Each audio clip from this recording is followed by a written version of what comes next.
Assalamualaikum warahmatullahi wabarakatuh. Apa kabar teman-teman? Semoga semuanya sehat ya. Dan tentunya senantiasa dalam lindungan Allah Subhanahu wa ta'ala. Ini kami lagi sedikit merubah tatanan tanaman begonia martin yang ada di pojok ini. Tanaman begonia silver yang tadinya ada di sini kami ganti dengan begonia martin agar kembaran gitu ya, kanan dan kiri. Di atasnya itu begonia tapak macan. Namun tema pada video kali ini bukan tentang menata tanaman hias ya, melainkan memperbanyak aneka tanaman sirih-sirihan.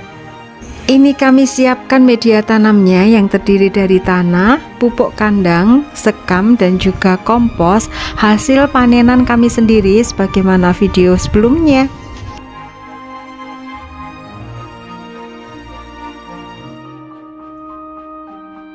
Nah, yuk sekarang kita angkutin semua tanaman sirih-sirihan yang akan kami perbanyak ya. Kami letakkan di sini semuanya. Sebenarnya ada banyak sekali jenis tanaman sirih-sirihan. ID-nya itu ada sirih gading, sirih marble, sirih neon, sirih lemon, skindapsus, juga sirih Brazil, sirih badak, dan sirih joy. Ada lagi sirih kraton. Semua yang aku sebutkan tadi itu masuk di kelompok tanaman hias teman-teman. Namun ada yang sirih memang benar-benar asli ya, yang bisa dipakai jamu atau obat itu, yang sirih warnanya hijau sama sirih yang warna merah. Nah, inilah tanaman-tanaman yang nanti mau kami potong-potong untuk diperbanyak ya. Ada skindapsus 2 pot, di tengah-tengahnya ini sirih Brazil. Kemudian di samping skindapsus ini ada sirih badak. Di samping sirih badak ini juga skindapsus tapi yang susu. Nah, ini daunnya kecil-kecil ya. Satu lagi ini yang mau kami perbanyak juga, ini sirih marble. Dan semua sirih-sirihan ini cara memperbanyaknya sama dan gampang banget pastinya. Yuk sekarang kita mulai potong-potong ya. Kita harus ngelepasin ini lilitan-lilitannya karena sudah gak karu-karuan. Berjubel beneran deh. Nanti kami akan potong-potong secukupnya aja teman-teman, asalkan sudah dapat beberapa pot gitu. Teman-teman ingat nggak pada saat tanaman hias itu lagi booming, lagi viral sekitar masa pandemi COVID, itu harga tanaman sirih-sirihan yang kayak gini itu Masya Allah mahal banget ya, terutama yang skindapsus. Sirih badak dan sirih Brazil juga mahal kok waktu itu, padahal cara memperbanyaknya itu sangat gampang teman-teman, Masya Allah. Tinggal dipotong-potong aja, kemudian ditancap-tancapkan di media tanam, udah jadi loh, dan insya Allah numbuh. Ini terus untuk skindapsus susu, ini goyah kayaknya, mesti dilepas kalian ini teman-teman. Nah, dan tanamannya itu melilit-lilit, melingkar-lingkar kayak gini. Setelah selesai kami potong-potong, tanaman-tanaman ini kami kembalikan ke tempatnya ya. Terlihat yang tempatnya itu di tepi teras sebelah utara, yang terlihat di depan itu teman-teman, di bawah tembok putih. Jadi kami tempatkan lagi di sana. Cuman memang tidak selamanya tanaman-tanaman ini ada di bawah tembok depan itu ya teman-teman, karena di sana itu tidak terkena sinar matahari. Sementara tanaman itu bagaimanapun juga harus bersentuhan dengan sinar matahari ya, meskipun sinar mataharinya nggak langsung atau sinar matahari pagi. Jadi harus dijemur di sinar matahari pagi setiap seminggu sekali atau di rolling dengan tanaman yang lain. Tinggal satu tanaman ini yang tadi belum kami potong-potong, ini mau kami potong juga, sirih marble ya ini. Semua tanaman sirih-sirihan ini pada dasarnya adalah tanaman yang merambat, namun dia juga bisa dibikin sebagai tanaman gantung.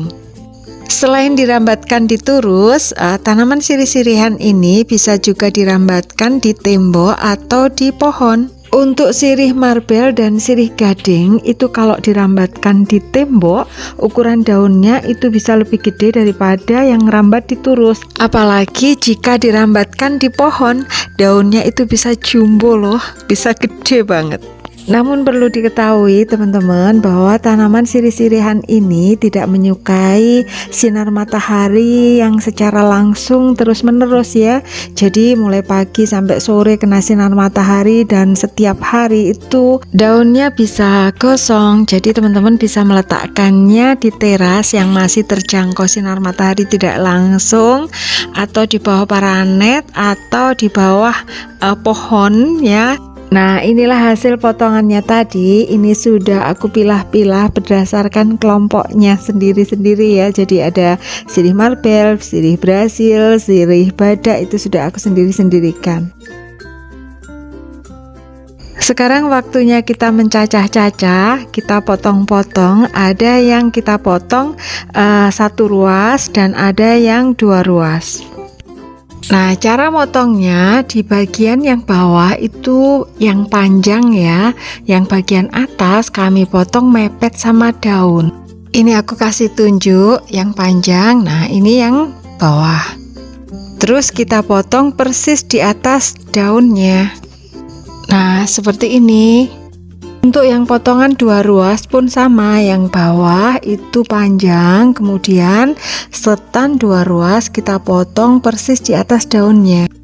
Kenapa tangkainya panjang yang bagian bawah? Karena dipakai untuk menancapkan di media tanam. Lanjut, semuanya kita potong-potong seperti itu ya teman-teman. Inilah hasil semua potongan-potongannya.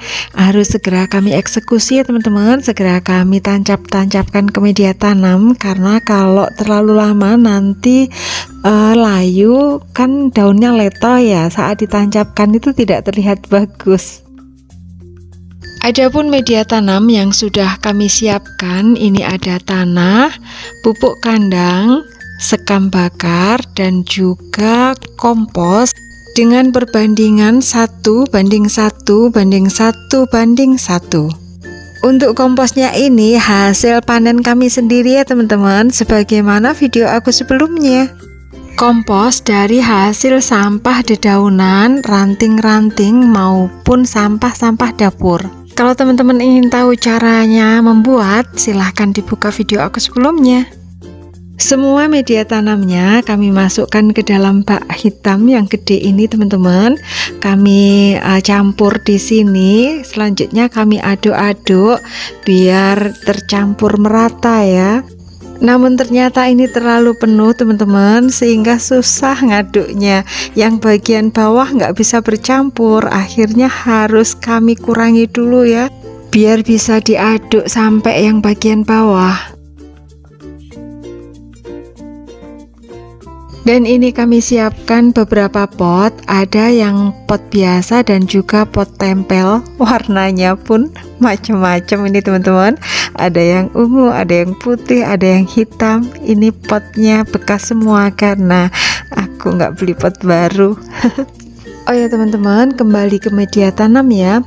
Biasanya kalau aku potong-potong atau cacah-cacah tanaman untuk diperbanyak, itu media tanamnya biasanya hanya tanah aja atau sekam bakar aja, atau sekam bakar aku campur kompos dedaunan gitu ya, nggak pakai pupuk kandang sama sekali, karena khawatir tanamannya jadi lonyot, karena kan pupuk kandang itu ada sifat panasnya ya.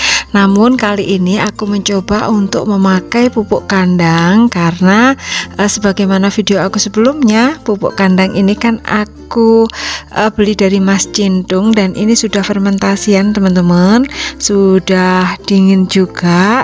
Mudah-mudahan tidak lonyot ya tanamannya, insya Allah aman. Dan aku tatak gitu teman-teman, kalau tanaman sirih-sirihan, kalau cacahan daun begonia aku nggak berani memakai pupuk kandang, meskipun pupuk kandangnya fermentasian ya.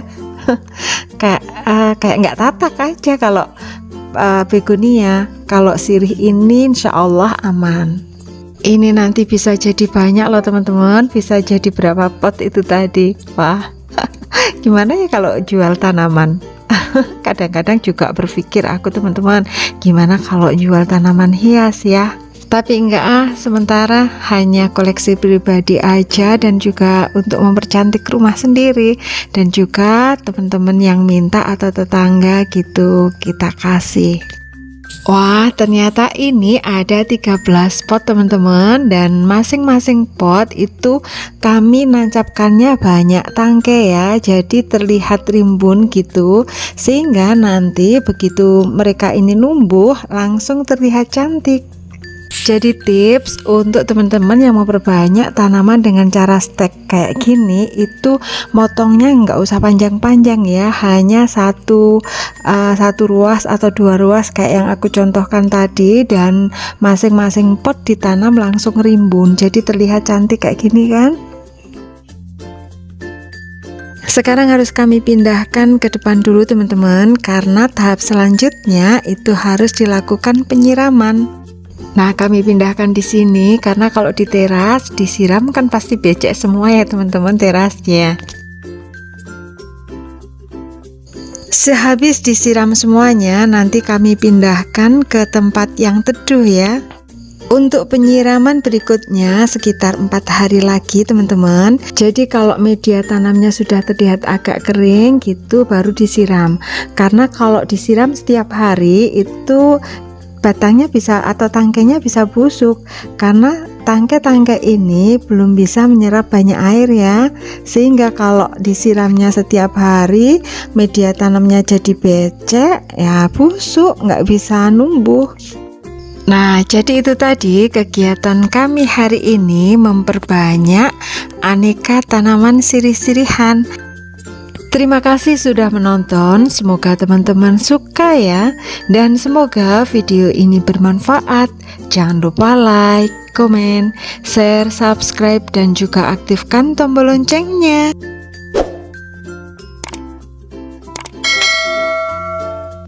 Terima kasih. Wassalamualaikum warahmatullahi wabarakatuh.